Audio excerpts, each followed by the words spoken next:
Friends, welcome to EHS one solution. आज हम अंतर्राज्यीय प्रवासी कामगार के बारे में जानेंगे, जिसको हम माइग्रेंट वर्कमैन कहते हैं। आज हम देखेंगे कि अंतर्राज्यीय प्रवासी कामगार के लिए क्या नियम है, अंतर्राज्यीय प्रवासी कामगार किसको कहते हैं, माइग्रेंट वर्कमैन किसको कहते हैं, कॉन्ट्रैक्टर किसको कहते हैं, प्रिंसिपल एम्प्लॉयर मालिक जो होता है उनका क्या डेफिनेशन है, एक वर्कमैन का डेफिनेशन क्या है।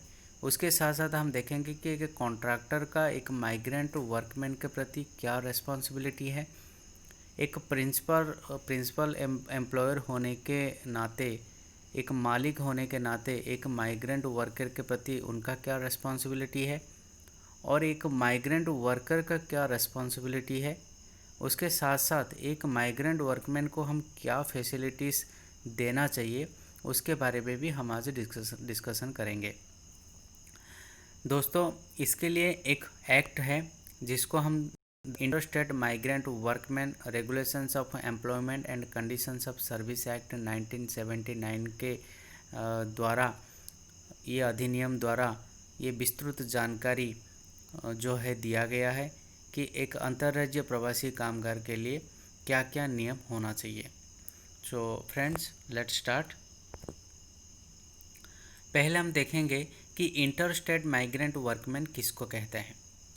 Means any person who is recruited by or through a contractor is one state under an agreement or other arrangement for employment in an establishment in another state, whether with or without the knowledge of the principal employer in relation to such establishment।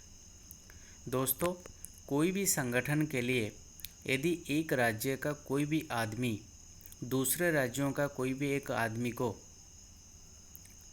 काम करने के लिए recruit कर रहा है, वो भी agreement के जरिया हो। एग्रीमेंट मीन्स हम जिसको हिंदी में अनुबंध कहते हैं, चाहे वो कुछ इनके साथ कोई एग्रीमेंट हो या कोई ऐसे अदर अरेंजमेंट के ज़रिए भी यदि हम उनको ले रहे हैं काम करने के लिए, तो उसी को हम कहेंगे कि ये इंटरस्टेट माइग्रेंट है। एंड दोस्तों, ये कोई ज़रूरी नहीं है जो हमारा प्रिंसिपल एम्प्लॉयर है, जो मालिक है, उसको ये बात की पता चले या ना चले। मैं फिर से आपको समझाने की कोशिश कर रहा हूँ। इसका माइग्रेंट वर्कमैन का अर्थ ये होता है दोस्तों, कोई भी राज्य का एक कॉन्ट्रैक्टर या एक ठेकेदार एक पर्सन को हायर करता है दूसरे स्टेट से एक एस्टेब्लिश के अंदर काम करने के लिए, और मे भी उसके साथ उसका एग्रीमेंट हो सकता है या नहीं हो सकता है, या कोई अदर अरेंजमेंट के ज़रिए भी यदि उसको वो एम्प्लॉयमेंट दे रहा है, और ये कोई ज़रूरी नहीं है कि मालिक जो है उसको पता चले या ना चले इसके बारे में, उसको हम कहेंगे कि ये इंटरस्टेट माइग्रेंट वर्कमैन है। जैसे मैंने समझाने के लिए हिंदी में भी यहाँ पे बताया है कि अंतर्राज्यीय प्रवासी कामगार का मतलब किसी ऐसी व्यक्ति से ही जो एक राज्य में एक अनुबंध मीन्स एग्रीमेंट के तहत एक ठेकेदार के माध्यम से या किसी अन्य राज्य में एक प्रतिष्ठान में रोजगार के लिए या अन्य व्यवस्था में भर्ती करता है, चाहे वो ऐसी प्रतिष्ठान के संबंध में प्रमुख नियोक्ता के ज्ञान के साथ या उसके बिना हो, उसको हम कहेंगे माइग्रेंट वर्कमैन। फिर हम देखेंगे कि वर्कमैन हम किसको कहेंगे। वर्कमैन का डेफिनेशन क्या है। Means any person employed in or in connection with the work of any establishment. कोई भी एस्टेब्लिशमेंट में यदि एक एम्प्लॉय करता है, काम करता है, चाहे वो स्किल्ड हो, चाहे वो सेमी स्किल्ड हो, चाहे वो अनस्किल्ड हो, चाहे वो मैनुअल काम करने वाला हो, चाहे वो सुपरवाइजरी हो, चाहे वो टेक्निकली काम करने वाला हो, चाहे वो क्लरिकली काम करना हो, इसके लिए यदि हमने उसको हायर किया है और इम्प्लाई किया है, निहित किया है, तभी हम कहेंगे उसको वर्कमैन। मैं फिर से बोल देता हूँ। Means any person employed in or in connection with the work of any establishment. कोई भी एस्टेब्लिशमेंट में हो सकता है या कनेक्शन हो सकता है उस एस्टेब्लिशमेंट के साथ, ऐसा कोई कार्य अनुष्ठान जिसमें एक एम्प्लॉई, एक पर्सन को हम एम्प्लॉयमेंट दिए हुए हैं, काम दिए हुए हैं, चाहे वो स्किल्ड वर्कमैन हो, चाहे वो सेमी स्किल्ड हो, चाहे वो अनस्किल्ड भी हो सकता है, मैनुअल कोई काम करने वाला हो सकता है, सुपरवाइजरी लेवल का हो सकता है, टेक्निकली और क्लरिकल वर्क भी करने वाला हो सकता है, उसको हम कहेंगे वर्कमैन। फिर हम देखेंगे कि कॉन्ट्रैक्टर हम किसको कहेंगे। कॉन्ट्रैक्टर किसको कहेंगे दोस्तों, यदि कोई एस्टेब्लिशमेंट में कोई चीज़ को प्रोड्यूस करने के लिए, कोई गुड्स को सप्लाई करने के लिए, या मैन्युफैक्चरिंग के साथ उसका जुड़ा हुआ हो, या कोई वर्कमैन को सप्लाई भी करता हो, उसका नाम कुछ भी हो सकता है, चाहे खाताधार हो सकता है, सरदार हो सकता है, एजेंट हो सकता है, ठेकेदार हो सकता है, उसी को हम कॉन्ट्रैक्टर कहेंगे। फिर हम देखेंगे कि एक प्रिंसिपल एम्प्लॉयर किसको कहते हैं, मालिक किसको कहते हैं। यदि कोई ऑफिस या डिपार्टमेंट में हो तो डिपार्टमेंट का जो हेड होता है, ऑफिस का जो हेड होता है, जो अथॉरिटी होता है, गवर्नमेंट का होगा तो जो लोकल अथॉरिटी होता है, उसको हम कहेंगे कि ये प्रिंसिपल एम्प्लॉयर है। यदि कोई फैक्ट्री का बात चल रहा है, जो ओनर रहेगा, जो ऑक्यूपायर रहेगा, उसी को हम कहेंगे कि ये प्रिंसिपल एम्प्लॉयर है। कोई माइंस वगैरह में यदि कोई काम चल रहा हो तो उसका जो मैनेजर रहेगा, उसका जो एजेंट रहेगा, वो कहलाएगा principal employer. And mean time other कोई एस्टेब्लिशमेंट होगा और जो एस्टेब्लिशमेंट का कंट्रोल जो करता है, जो सुपरविज़न करता है, वो कहलाएगा प्रिंसिपल एम्प्लॉयर। तो दोस्तों, मैंने आपको प्रिंसिपल एम्प्लॉयर के बारे में बताया, कॉन्ट्रैक्टर के बारे में बताया, वर्कमैन के बारे में बताया, और इंटरस्टेट माइग्रेंट वर्कमैन किसको कहते हैं मैंने आपको बताने की, समझाने की कोशिश किया, क्योंकि ये सब डेफिनेशन जानना दोस्तों बहुत ज़रूरी होता है आगे की चीज़ को समझने के लिए। अब देखेंगे कि एक कॉन्ट्रैक्टर का ड्यूटी क्या होता है। दोस्तों, पहला ड्यूटी हम देखेंगे कि कॉन्ट्रैक्टर का ड्यूटी क्या होना चाहिए जब भी वो माइग्रेंट वर्कमैन को हायर करता है।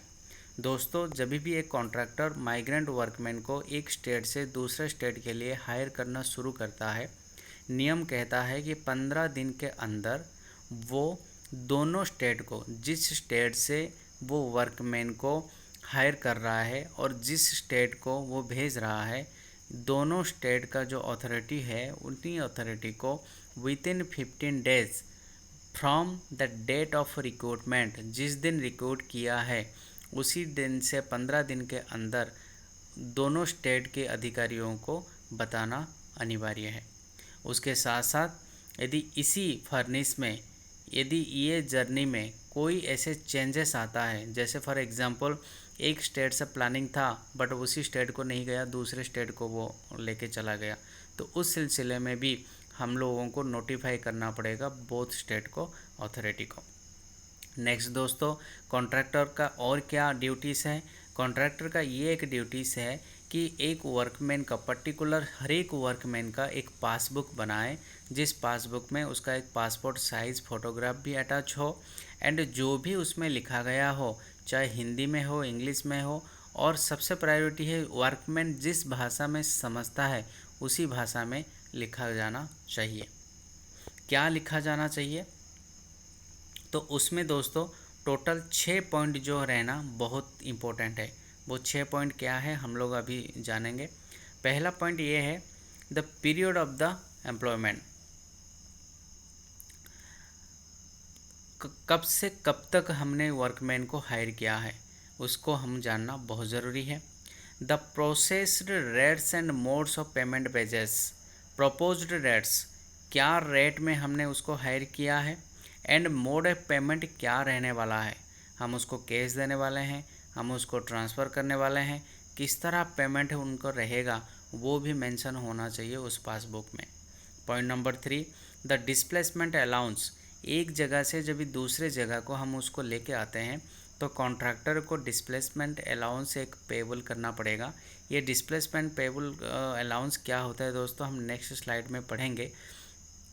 तो कॉन्ट्रैक्टर को द डिस्प्लेसमेंट अलाउंस पेबल भी कैसे होना चाहिए, कितना अमाउंट होना चाहिए, वो पासबुक्स में उसको लिखना ज़रूरी है। उसके साथ साथ 4 नंबर पॉइंट जो इम्पोर्टेंट पॉइंट है, जो हमारा कोविड-19 से रिलेटेड जो माइग्रेंट वर्कमैन है उनको जो तकलीफ हुआ है, ये दोस्तों 4 नंबर पॉइंट को कहीं ना कहीं नोटिफाई करता है। The return fare payable to the workman on the expiry of the period of his employment and in such contingencies as may be prescribed and in such other contingencies as may be specified in the contract of employment। दोस्तों उसके passbook में ये भी लिखना चाहिए कि return fair payable, कि return fair जब भी वो रिटर्न जाएगा उसका भी पेबल कॉन्ट्रैक्टर को देना चाहिए। एंड दोस्तों जब भी कंटीजेंसी हो जाएगा, जैसे कुछ इमरजेंसी हो जाएगा, जैसे कुछ हमको पता नहीं कभी अकस्मात कोई घटना हो गया, तो उसी घटना के लिए भी क्या क्या उस तरह घटना होगा, ताकि उसको रिटर्न करने में जो फेयर हम लोगों को लगेगा वो भी सारे चीज़ उस पासबुक में मेंशन होना चाहिए। क्या क्या आकस्मिक घटना और उस आकस्मिक घटना में हमारा रिटर्न फेयर क्या रहेगा, वो भी सारी चीज़ मेंशन उसी पासबुक में होना चाहिए। उसके साथ साथ यदि उससे कुछ डिडक्शंस हो रहे हैं, कुछ कट हो रहा है उसका सैलरी से, उसका वेजेस से, वो भी डिडक्शंस क्या रहेंगे वो भी उसमें लिखना चाहिए। जैसे हमारा प्रोविडेंट फंड हो गया, ESIC हो गया, तो वो भी जो भी अमाउंट उसका डिडक्ट होगा वो सारी चीज़ भी उसमें मेंशन होना ज़रूरी है। उसके साथ साथ सच अदर पर्टिकुलर्स आज में भी प्रेस्क्राइब्ड, जो भी अदर्स कुछ भी रहेगा उसी में वो पासबुक में मेंशन होना बहुत ज़रूरी है। दोस्तों मैं फिर से बोल देता हूँ, द पीरियड ऑफ एम्प्लॉयमेंट कब से कब तक का काम चलेगा, उसके साथ साथ उसका वेजेस का मोड क्या रहेगा, उसके साथ साथ उसका डिस्प्लेसमेंट अलाउंस क्या रहेगा, उसके साथ साथ यदि कुछ राज्यों में अकस्मात कोई चीज़ हो गया तो उसका जाने के लिए भी और वो अकस्मात क्या रहेगा उसके बारे में भी, और उसका रिटर्न फेयर के बारे में भी उस पासबुक में मेंशन होना चाहिए। यदि कोई डिडक्शन होता है उसका वेजेस से वो भी मेंशन होना चाहिए। एंड उसके साथ साथ कोई अदर्स थिंग्स रहेंगे वो भी मेंशन होना चाहिए उसका उसी पासबुक में। उसके बाद देखेंगे और क्या चीज़ है इंटर माइग्रेंट वर्कमैन के लिए।